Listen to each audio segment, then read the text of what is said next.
Good morning, class. English grammar, chapter 1, the sentence, the clause and the phrase. आपका chapter 1 ये है जहाँ आज हम सेंटेंस और क्लोज के बारे में पढ़ेंगे. Sentence. A sentence is a group of words arranged in a proper order. Sentence क्या है? शब्दों का एक ग्रुप है जिन्हें प्रॉपर ऑर्डर में अरेंज किया जाता है. डैट मेक्स कंप्लीट सेंस, जिनका कोई कंप्लीट सेंस बनता है. It has a subject and a predicate. इसमें सब्जेक्ट और प्रेडिकेट होता है और predicate contains a finite verb. जो हमारी फाइनाइट वर्ब होती है वो भी प्रेडिकेट में ही आती है. Example, we go to school by बस.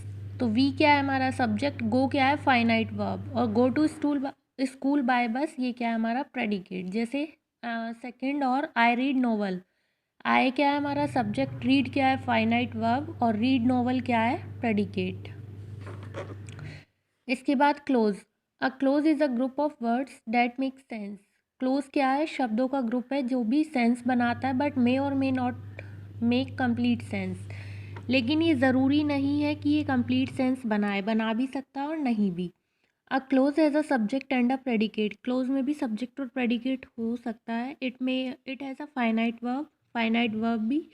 It can be part of a sentence. जो हमारा ये सेंटेंस होता है इसका पार्ट होता है. ये क्या होता है? सेंटेंस पर डिपेंड होता है. जैसे आई read novel that my father buys. तो ये पूरा क्या है? That my father boys close. अब डैट क्या है? कंजक्शन है जिससे सेंटेंस जोड़ा गया है. मैंने नोवेल पढ़ी जो मेरे पापा ने खरीदी थी. तो माई फादर यहाँ क्या है? सब्जेक्ट. बायस क्या है यहाँ पे? प्रेडिकेट भी और फाइनाइट वर्ब भी. नेक्स्ट, पेज नंबर 5 पर आपकी प्रैक्टिस एक्सरसाइज है जहाँ हमें क्या करना है? एस लिखना है सेंटेंस के लिए और सी लिखना है क्लॉज के लिए. और फर्स्ट बॉक्स में हमें क्वेश्चन वो फुल स्टॉप पुट करना है. जैसे फर्स्ट करके दिखाया हुआ है हमें, they have bought a new car. तो यहाँ फुल स्टॉप और ये क्या है? सेंटेंस. तो ये S. I answered all questions. मैंने सभी क्वेश्चंस के आंसर्स दिए. तो ये क्या है? Sentence. When I return from school. जब वह स्कूल से आएगा. तो ये क्या है? इंडिपेंडेंट. कंप्लीट सेंस नहीं है इसकी. ये डिपेंड करता है दूसरे सेंटेंस पर. तो ये क्या है? Close. If she passes the exam. यदि वह एग्ज़ाम पास करती है. ये भी क्या है? दूसरे पर डिपेंड करता है. Clause. That she gave him. Clause. Whenever he comes. Clause. The tall boy came rarely. Sentence. ये पूरा सेंटेंस है. My friend gave me a pen. ये भी पूरा सेंटेंस है. तो एस. Unless he went home. Clause. Where he is living. Clause. अब क्या है? Kind of clauses. क्लोजेस के काइंड क्या है? Principal clause. अब principal clause is a main clause और इंडिपेंडेंट क्लोज. ये क्या होता है? मेन क्लोज या जो किसी पर भी डिपेंड नहीं रहता है. Subordinate close. ये क्या होता है? Dependent clause. ये दूसरे पर डिपेंड रहता है. ये किन वर्ड से स्टार्ट हो सकता है? After, before, though, although, as, how, because, if, unless, once, since, that, till, until, when, where, whether, while, etc. अब पेज नंबर 6 पर है हमारी प्रैक्टिस एक्सरसाइज. हमें यहाँ पे क्या करना है? प्रिंसिपल क्लोज को अंडरलाइन करना और सबऑर्डिनेट क्लोज को सर्कल करना है. प्रिंसिपल क्लोज क्या होगा? कंप्लीट सेंस वाला, और सबऑर्डिनेट जो दूसरे पर डिपेंड हो. जैसे फर्स्ट करके दिखाया, once you reach there you will like the place. You will like the place क्या हमारा? प्रिंसिपल क्लोज, और ये subordinate. Karan is honest. Principal. Though he is poor. Subordinate. The criminals had left. Principal. Before the police reached. Subordinate. As it was raining. Subordinate. I took an umbrella. Principal. I don't know. Principal. Where the principal is staying. Subordinate. While we are playing. Subordinate. The phone rang. Principal. He didn't say anything. Principal. Until the truth was known. Subordinate. Sonia didn't come. Principal. If she has a class. Subordinate. The boys don't know. Principal. How their parents toil for them. Subordinate. अब subordinate clauses के types 3 होते हैं. Noun, adjective, adverb. Noun. A man close performs the function of a man. और a noun clause performs the function of a noun, और a noun clause is a dependent clause that acts as a noun. ये क्या होता है? Dependent clause होता है जो noun पर डिपेंड करता है.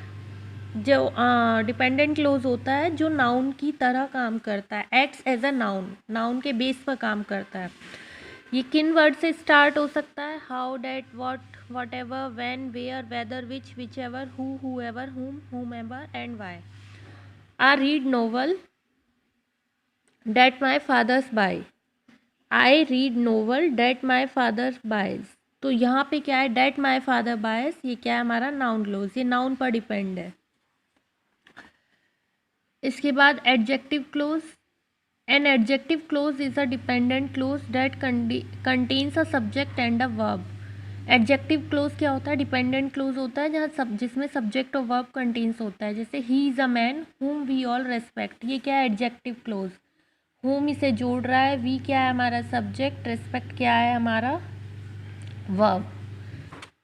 Adverb clause. An adverb clause is a dependent clause that function as an adverb. Adverb clause भी डिपेंडेंट क्लोज होता है, लेकिन यहाँ पे जो उसका फंक्शन होता है, काम होता है, वो एडवर्ब की तरह होता है। देखिए तीनों ही डिपेंडेंट होते हैं हमारे, नाउन भी, एडजेक्टिव भी, एडवर्ब भी, लेकिन तीनों का काम अलग है। जैसे she walked like an old lady, तो ये क्या है? लाइक एन ओल्ड लेडी, ये क्या है? हमारा एडवर्ब क्लोज। अब पेज नंबर 7 पर एक्सरसाइज है हमारी, जहाँ हमें सेंटेंस कंप्लीट करना है प्रिंसिपल क्लोज और सबऑर्डिनेट क्लोज लगाकर। फर्स्ट हमें करके दिखाया था, dash you won't pass the exam unless you work hard. अब सेकंड, डैश इन्फॉर्म मी और my brother whenever Mohan comes, या आप कुछ और भी ऐड कर सकते हैं। As she is too young she is fond of reading, यहाँ भी आप अपने बेस पर कुछ और फिल कर सकते हैं। ये मैंने अपने बेस पर किया, आप अपने बेस पर कर सकते हैं। Also my friend is intelligent he is a angry man. I will wait here whenever he comes. Since tomorrow is a holiday, we shall go to market. Don't smoke because smoking is injurious to health. While I was sleeping, I saw a dream. Whether you like it or not, it's depend on you. I am happy that he would return the next day. आज के लिए इतना ही, phrase हम next class में read करेंगे।